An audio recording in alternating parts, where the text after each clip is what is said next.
अच्छा सर, बस मुझे ये बता दीजिएगा कि ये जो क्लास ये हमारी फाइन आर्ट्स की क्लास है। कुछ ये आना नहीं चाह रही थी सामने, हाँ, तो हमने इसको इसलिए स्किप किया।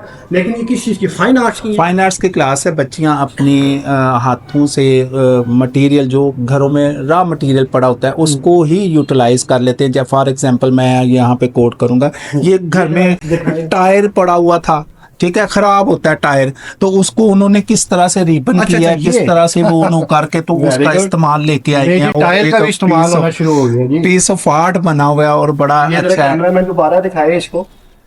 ये चीज़ें वगैरह, ये टायर्स है इन्होंने बनाया हुआ है। उसके बाद ये माशाल्लाह बिस्मिल्लाह लिखी हुई है।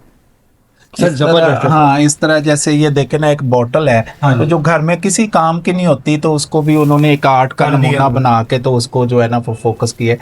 ये छोटी छोटी चीजें जो है ना बच्चियां सीखती हैं और करती ठीक हैं, है। और कल को वो उनके जो है ना चीजें काम आती है। यहाँ पे ज्यादा आर्टिकल रेजन आर्ट के पड़ी हुई हैं। जैसे ये देखें, रेजन के कुछ ट्रे पड़े हैं, कुछ वॉल क्लॉक पड़े हुए हैं। ये यहाँ पे आप देखें, ये हमारी कैंडल मेकिंग भी है। मोमबत्ती बनाना सिखाया जा रहा है बच्चों को किस तरह से, और उसके कुछ पीसेस रखे हुए हैं। ठीक। तो ये एक देखे खूबसूरत सा नमूना है, एक डिब्बी है, उसको आर्ट के साथ उन्होंने बना के तो कितना खूबसूरत बनाया हुआ है। ये सारी चीजें जो है ना बच्चियां सीखती हैं और फिर अपना काम करती हैं।